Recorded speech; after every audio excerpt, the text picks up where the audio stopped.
Xin Chao. What's up, everybody? It's your favorite sex pat. Just kidding. Fat and broke. Back for another video. Is Vietnam dangerous? Before we get into the video, I would greatly appreciate it if you smash the like button, comment, and subscribe if you haven't subscribed. I have so many good videos out there, and I go live every once in a while, so if you want to make sure you catch that, you need to subscribe. And liking the video helps with the algorithm for YouTube to show me. So, enough of my beautiful face. Let's get on to the topic. So, is Vietnam dangerous? No.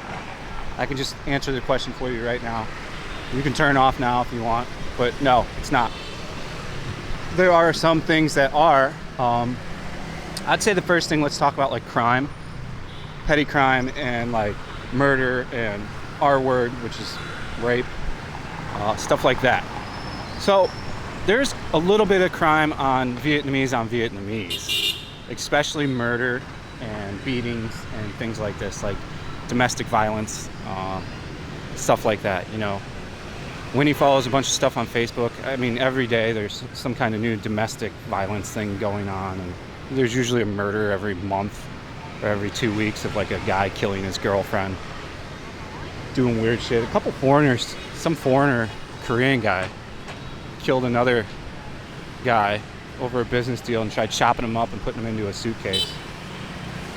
But as far as like foreigners getting murdered, I've never even heard of one since I've been here. So yeah, I don't think you have to worry about getting murdered here. And most of the rapes that we also see are Vietnamese on Vietnamese. And easy way to avoid that type of stuff, like, is just use common sense, you know? If you live in District 1 or District 2 or District 7, which are pretty much the expat areas, you're pretty good to go all the time. Of course, anytime past, 2 a.m., 1 a.m., midnight, I would not recommend taking out your motorbike by yourself, hanging out in like a district that is, all Vietnamese, like parking your bike, like sitting on it and to take a phone call.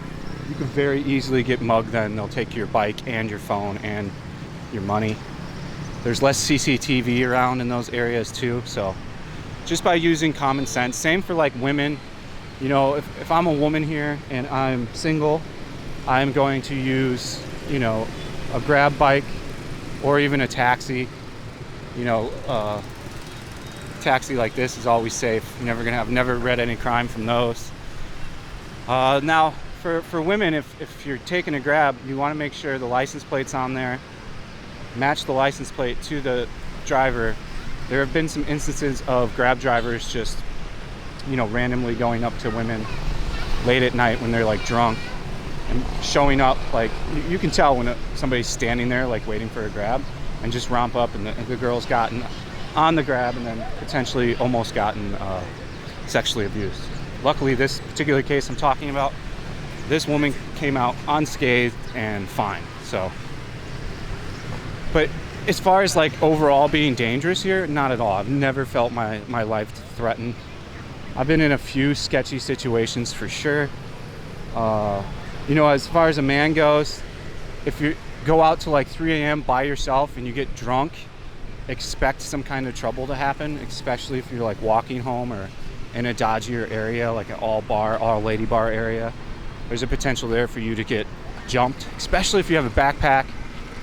I always use a backpack because I have camera equipment, but if you do have a backpack and you're a foreigner, it really shows that you're like green, and you're more likely to get targeted for those type of incidents like late at night. But yeah, I've never, most crime here that is like pretty violent is usually used with a knife. And like I said, it's like Vietnamese on Vietnamese crime more so. I don't ever see foreigners wrapped up into that. One time on Bui Vien, way before the COVID, I saw my buddy actually got stabbed by a Viet guy. He's Korean and knows Viet and has been living here forever, but he was just drunk and high off balloons talking shit to this Viet guy, and the guy came back like, 15 minutes later with two homies and like stabbed him in the leg to take him to the hospital and shit.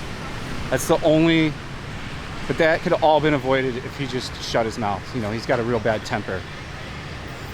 So if he would have just let it go, he would have been fine. There would have been zero issues. But he chose not to let it go. So then he had issues. So that's how that kind of stuff happens. So like, yeah, big key things to stay away from if you're like a single guy here and you're partying hard. Take a taxi home. Don't walk home, especially if it's past 2 a.m. Or take a reputable Grab that you can match the license plate with. And don't wear like a bunch of flashy jewelry. Like, say you're a guy that like has all this jewelry and shit. You don't need all that stuff. She's pretty. Just taking a little photo op over here. Should we thumbnail? Hello. Perfect thumbnail. She was friendly. But for the most part, you'll find it to be a very friendly country. Like I said, I've never felt like in danger here before or anything like that. The other really big thing is that's actually dangerous to everyone here. It doesn't matter where you're from, is traffic and motorbiking around. Don't make this your first like motorbike experience, and don't drive like a local. You know, a lot of people say it's the way to go, just follow what the locals do. And I can tell you that's the quickest way to get yourself hurt. It's the quickest way to break an arm. It's the quickest way to ruin an experience here very quickly. And it's the quickest way to get pulled over too. If you just follow basic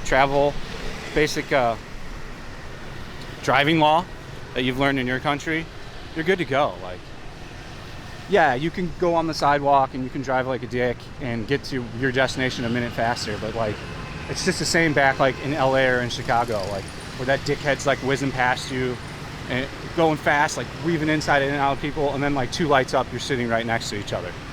It's the same thing. So I have a great, you know, let's knock on wood, I have not been in any accidents and I don't get pulled over, and I've logged, I don't know, 4,000, 5,000 kilometers here. So let's knock on wood. But yeah, common sense can have you go a really long way. Don't be flashy at a bar. Like if you're out late, don't be like throwing out millions and like having a big wad of cash. That can, if you're in the wrong area, especially Boy Ving, this used to be a big thing in Boy Ving, is they would mark you. You know, they have all those cigarette vendors, they all work together with like kind of a mafioso type thing, and if they see you sloppy and like falling over and they know you have money, they've already marked you, so like all the other vendors know, and that's a good way to get your shit stolen. Like you'll go take a piss and you'll think you can like leave your bag, and or you're not careful with your phone, you've got your phone out on like the little drinking table in front of you on Boy Ving, and some Alibaba kids come and distract you, and then another Alibaba kid will grab the phone and they'll be gone in a minute, and you're sitting by a bunch of people, so you won't connect the dots. It might take you 5 minutes to figure out your phone's gone, and then that thing's gone. You're not getting that back. You're not getting your bag back. You're not getting your phone back. Like I've seen maybe 2 instances of expats getting their phone back, but that's because police were right there and they were able to track it, get it back. And then they do give a hefty jail time, like a year or two if a Vietnamese steals a phone, because it's a big problem they have here. Like pre-COVID, like petty phone theft is probably the biggest crime on foreigners in Saigon. At least Saigon. I can speak the most about like Saigon because I haven't lived in these other cities, so I can't speak to as much as that. And never try to fight with like a Vietnamese, especially like at night when a Viet dude's drunk. Like they don't play by any kind of rules. So like you might think it's one dude, and then 5 minutes later he's called up 5 of his friends, and they will seriously do 5-on-1, no problem. They have zero issue with doing that. There is no like fair rule play, fair rule fighting here. They play very dirty on that end of things, you know. And they definitely believe in revenge here. I think most Southeast countries, I'd say, you know, or Asian countries, like Korea is probably the number one on revenge, as you can see it in their TV. But I would say just, you know, it's safe, it's not dangerous if you are a person that has traveled before and you know what you're doing and Don't be mobbing around with your passport. Like, just be, you know, the best thing for a guy is one of those little man bags, like across your chest. Not even a backpack. Like, my backpack is good because it has like a drawstring, and then I can wrap over and click it twice. So like, you couldn't really pickpocket it unless you're like the greatest pickpocket in the world. And I'm constantly checking, and you know, I'm hyper aware of all this stuff, as you should be as well. You know, I'm making this video so you feel more comfortable in wanting to make the move to come here or to visit here. Like, you know, if you got parents like my age, they're like, well, what about the war? And nobody cares about the war. That's all the older people. A lot of them have died. All the younger people don't care at all. That's not part of their thing. So, like, worrying about the war, what happened in the Vietnam War, there's no need to do that at all. Weather's actually pretty decent for right about now. It's been pretty hot. Like, we're in the middle of a heat wave again, so it's like about 100 degrees, and it says it feels like 105 when you're out, and the UV index is really high. So yeah, I feel completely safe here. Like I said, I've never felt my life in danger. I've never felt like panicking, anything like that. So yeah, it's a pretty... The few times I've been to Cambodia, I felt some more sketchiness there. This was a long time ago. Like, probably has changed. Cambodia's probably great too. You know, I was watching the Grand Tour on Amazon, and the whole crew there, they went through Cambodia on boats and stuff, and it looked great. It looks, you know, I can't wait to go to Cambodia. I can't wait to travel and do things. Like, Cambodia is definitely going to be a first on the list because they have the same kind of like ratio of numbers here. Like, that's what I find it weird. Like, Vietnam should propose their first like tourism thing, both sides, with Cambodia, in my opinion. But we'll see. You never know what's the Vietnam government's going to do with this travel thing and how quickly they may or may not roll out. Like, for me, it makes total sense now. If the person has a vaccine and you can digitally trace it, let them in. What's the problem? Have them do like a day quarantine, 2-day quarantine, make sure they're negative, and get the train rolling, man. I mean, for all the anti-vaxxers out there, that's the only way anything's ever going to be. Your only way you're ever going to travel conveniently again is to have that vaccine. So I mean, if you're an anti-vaxxer, you're not going many places. I can tell you that. A lot of countries are going to be like pretty safe about it, and they're not going to vlog on vlog crime here. And they're not going to risk their whole country getting infected. Other tips and tricks for being safe here, essentially, you know. I've kind of gone over it all. Never leave your bag out. Never leave your phone out. Never ask someone to watch something for you. Never do any of that stuff. Always keep your belongings on you. And this really kind of goes for any place in the world that I know of. If I left my bag out in Venice, or my phone out in Venice, or even Chicago, it would be gone. So like, this is common sense things here. You know, someone's gonna say that in the comment section that didn't watch the video all the way through. They're gonna go, this applies to anywhere. Yes, it does. But people always have this question. I get it a lot. Like, I get this email once every 2 weeks. Is it dangerous there? Like, is it sketchy?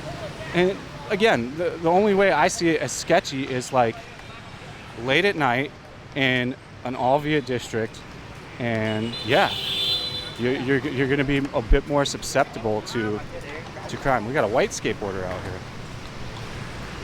He was actually pulling off some like double kick flips and shit, and then he hurt his ankle pretty quickly. This guy's like, fuck no. But I feel completely fine here. I feel safe here. Have I had my stupid nights out on Believe till like 4 a.m. where I got my phone stolen? Yep, 100%. That's why I'm speaking from experience. Oh, he just pulled a grind off too. Yeah, this guy's the best skater out here. White guy knows how to skate, but he looks a little old to hurt a bone. He's gonna be down and out for quite a while if he catches a good fall. I don't know how Tony Hawk is still skating, and Jason Ellis. They've been hitting the vert ramp together. They're crazy. I think we covered a lot of everything I wanted to cover in this video. I really hope you guys enjoyed it. I hope it brought some clarity to some questions some of you had. And thanks for watching. We'll see you on the next one. Peace out.